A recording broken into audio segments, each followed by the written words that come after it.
Welcome to chemistry planet. आज की इस वीडियो लेक्चर में हम डिस्कस करने वाले हैं केमिकल पोटेंशियल और partial molar Gibbs free energy. Partial molar Gibbs free energy most important partial molar quantity है और गिब्स फ्री एनर्जी एक एक्सटेंसिव प्रॉपर्टी भी है क्योंकि ये चेंज होता है with change in temperature, pressure या number of moles of components of a system. For example, अगर हमारे पास में एक ओपन सिस्टम है, ओपन सिस्टम का मतलब जिसमें हम अमाउंट ऑफ सब्सटेंस चेंज कर सकते हैं, तो इस ओपन सिस्टम की जो गिब्स फ्री एनर्जी रहेगी वो डिपेंड करेगी एक तो इस सिस्टम का टेम्परेचर कितना है और इसका प्रेशर, इस पर डिपेंड करेगी वो गिब्स फ्री एनर्जी। और दूसरा, ये कंपोनेंट 1 और कंपोनेंट 2 के नंबर ऑफ मोल्स पे भी डिपेंड करेगी। यानी इसका मतलब ये हुआ कि Gibbs free energy is function of temperature, pressure and number of moles of component 1 and 2। तो इसका मतलब ये भी हुआ कि अगर हम टेम्परेचर, प्रेशर या number of moles of any component यहाँ पे चेंज करेंगे तो गिब्स फ्री एनर्जी भी चेंज हो जाएगी। अब अगर हमें एक स्मॉल चेंज देखनी हो, यानी हम ये देखेंगे कि स्मॉल चेंज इन फ्री एनर्जी कैसे आ सकती है, तो इसे मैं दिखाऊंगा DG से, यानी differentiation of G means Gibbs free energy. तो ये स्मॉल चेंज यानी DG ये डिपेंड करेगा टेम्परेचर पे भी, प्रेशर पे भी और number of moles of component 1, number of moles of component 2। यानी ये पार्शियली विद टेम्परेचर भी चेंज होगा, पार्शियली डिपेंड करेगा प्रेशर पे, पार्शियली डिपेंड करेगा number of moles of component 1 और पार्शियली डिपेंड करेगा number of moles of component 2। तो इसका मतलब ये कंपोनेंट्स का भी कंट्रीब्यूशन रहेगा और टेम्परेचर और प्रेशर का भी कंट्रीब्यूशन रहेगा। और मैथमेटिकली हम इसको ऐसे दिखा सकते हैं कि DG यानी change in Gibbs free energy, small change in Gibbs free energy is equal to ∂G/∂T into dt, pressure, number of moles of component 1 and 2 constant, plus उसके बाद में rate of change of free energy with pressure dP और temperature और बाकी number of moles of components constant, plus rate of change of free energy with change in number of moles of component 1 keeping temperature, pressure and number of moles of second component constant into करेंगे DNI plus DN1 plus rate of change of free energy with change in number of moles of component 2 into DN2 keeping temperature, pressure or number of other component means number of moles of component 1 constant। अब इसमें जो ये quantities हैं, these quantities ∂G/∂N1 temperature, pressure और number of moles of second component constant या ∂G/∂N2 temperature, pressure और number of component 1 constant, in quantities को हम कहते हैं partial molar free energies. Partial molar free energies of component 1 and component 2 respectively. यानी ये है partial molar free energy of component 1 और ये है partial molar free energy of component 2। इसका मतलब ये हुआ कि कंपोनेंट 1 का कंट्रीब्यूशन कितना है चेंज इन फ्री एनर्जी में या फ्री एनर्जी में, और इसका मतलब ये हुआ कि number of moles of component 2 change करने से कितनी फ्री एनर्जी चेंज होती है, या मैं ऐसा कह सकता हूँ कि number of moles of component 2 का कितना कंट्रीब्यूशन है इस फ्री एनर्जी में, free energy of system. Partial molar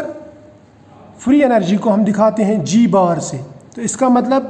∂G/∂N1 temperature, pressure और number of moles of component 2 constant, वो बराबर होगा G/1 और ये बराबर होगा ∂G/∂N2 टेम्परेचर, प्रेशर और number of moles of component 1 constant, ये बराबर होगा G/2 की। तो these are partial molar free energies of component 1 and component 2 respectively. या मैं ऐसा बोल सकता हूँ कि फ्री एनर्जी कितना डिपेंड करती है कंपोनेंट 1 पे और फ्री एनर्जी कितना डिपेंड करती है कंपोनेंट 2 पे। तो ये हम यहाँ पे दिखाते हैं in terms of partial molar free energies of a particular component।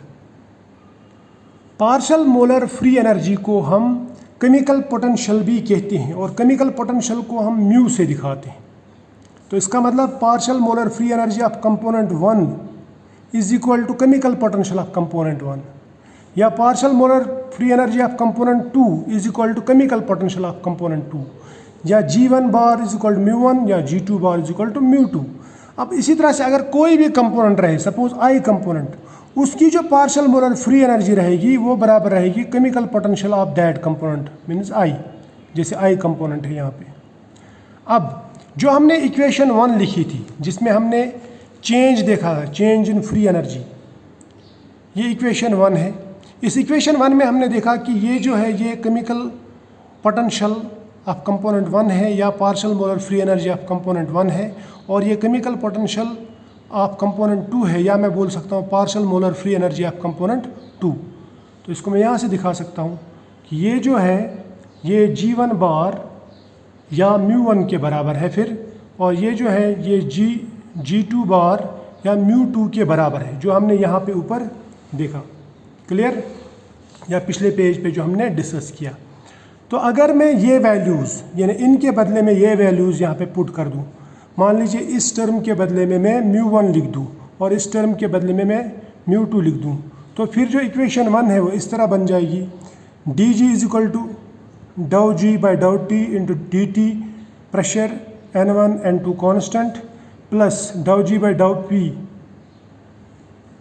Into डाउ P D P, keeping temperature N1 and N2 constant, plus इसके बदले में लिखेंगे डाउ जी बाई डाउ N1 के बदले में लिखेंगे μ1 इंटू करेंगे dN1, प्लस इसके बदले में लिखेंगे μ2 और dN2 लिखेंगे यहाँ पे। तो ये बन जाते हैं इक्वेशन नंबर 2। अब देखो, अगर मैं इस ओपन सिस्टम को, क्योंकि ओपन सिस्टम की इक्वेशन है जिसमें हम नंबर ऑफ मोल्स भी चेंज कर सकते हैं, टेम्परेचर और प्रेशर भी चेंज कर सकते हैं, अगर मैं इस सिस्टम का टेम्परेचर और प्रेशर कांस्टेंट रख दूं तो इसका मतलब टेम्परेचर और प्रेशर में कोई चेंज नहीं आ रहा है, वो फिक्स है, तो तब dt भी 0 बन जाएगा और dp भी 0 बन जाएगा, and 0 into anything means 0, 0 into anything means 0, तो ये भी 0, ये भी 0। फिर यहाँ पे क्या रह जाता है, यहाँ पे रह जाता है dg is equal to μ1 dN1 plus μ2 dN2, मगर कंडीशन क्या है, टेम्परेचर और प्रेशर कांस्टेंट। तो ये इक्वेशन हम नेक्स्ट पेज पे देखेंगे। तो फिर मैं ऐसे लिख सकता हूँ dg यानी differentiation of Gibbs free energy at constant temperature and pressure is equal to μ1 dN1 plus μ2 dN2। अगर और भी कंपोनेंट्स होंगे तो वो यहाँ पे हम ऐड करते जाएंगे। अब यहाँ पे जो म्यू है, म्यू ये केमिकल पोटेंशियल है, ये भी केमिकल पोटेंशियल है, लेकिन ये कंपोनेंट 1 का केमिकल पोटेंशियल, ये है कंपोनेंट 2 का केमिकल पोटेंशियल, यानी सब्सटेंस 1 और सब्सटेंस 2 दो डिफरेंट सब्सटेंसेस के केमिकल पोटेंशियल्स हैं जिन्हें हम G बार से भी दिखा सकते हैं।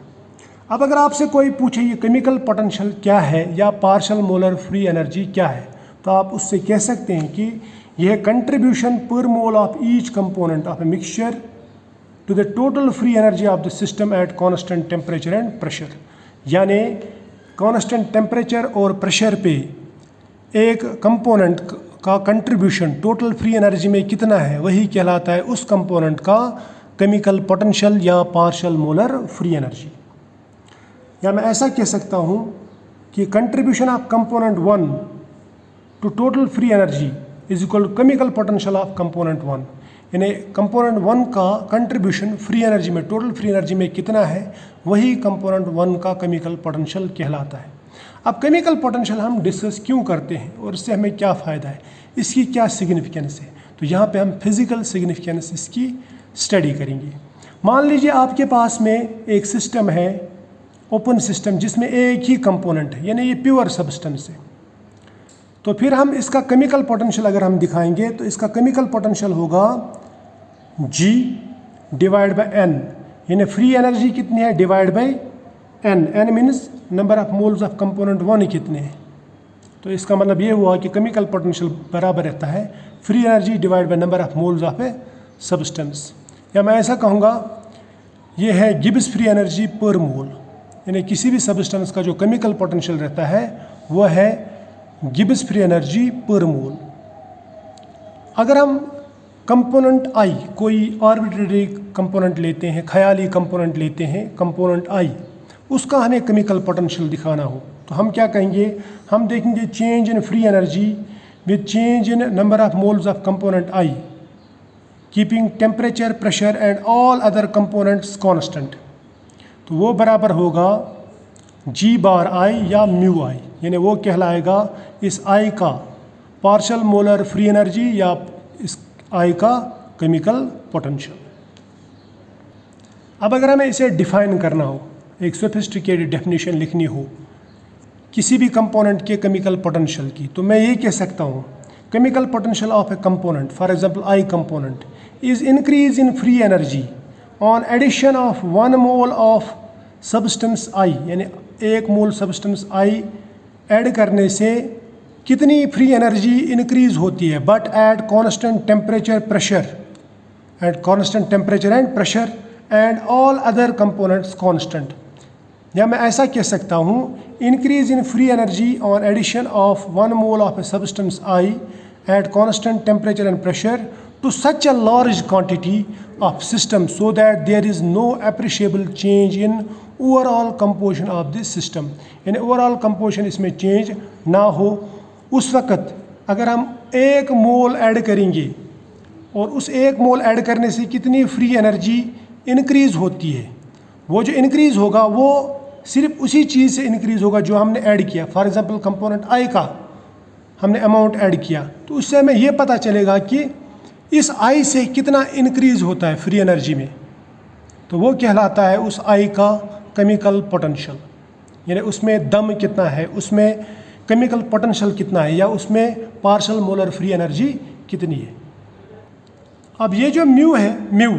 जिसका हम फिजिकल सिग्निफिकेंस अब डिस्कस कर रहे हैं, ये डिसाइड करता है, इसके बेसिस पे हम ये देख सकते हैं कि एक थर्मोडायनेमिक प्रोसेस कौन सी डायरेक्शन में जाएगा, यानी mu defines the direction of A thermodynamic process. याद रखना थर्मोडायनेमिक सिस्टम या प्रोसेस उस डायरेक्शन में मूव करता है खुद ब खुद, यानी स्पॉन्टेनियसली, जिस डायरेक्शन में म्यू डिक्रीज होगा। या मैं ऐसा कह सकता हूँ कि थर्मोडायनेमिक सिस्टम हमेशा हायर केमिकल पोटेंशियल से लोअर पोटेंशियल केमिकल की तरफ जाता है, यानी आप हमेशा हायर पोटेंशियल से लोअर पोटेंशियल केमिकल पोटेंशियल की तरफ जाएंगे, तो इससे हमें पता चलता है कि ये स्पॉन्टेनियस रिएक्शन है। अगर आप लोअर से हायर की तरफ जा रहे हैं तो समझ लेना कि एक रिएक्शन स्पॉन्टेनियस नहीं है। तो आप spontaneity of A reaction decide कर सकते हैं on the basis of chemical potential. कैसे? अगर प्रोसेस हायर केमिकल पोटेंशियल से लोअर केमिकल पोटेंशियल की तरफ जा रहा है तो समझ लेना कि ये रिएक्शन स्पॉन्टेनियस है या ये प्रोसेस स्पॉन्टेनियस है, ये खुद ब खुद हो जाएगा। दूसरी बात, जो म्यू है इसे हम एस्केपिंग टेंडेंसी भी कहते हैं। अगर किसी कंपोनेंट का म्यू ज़्यादा है या किसी रिएक्टेंट का म्यू इंक्रीज हो रहा है तो समझ लेना, या ज़्यादा है तो इसका मतलब उसमें एस्केपिंग टेंडेंसी ज़्यादा है। इसी तरह से जिस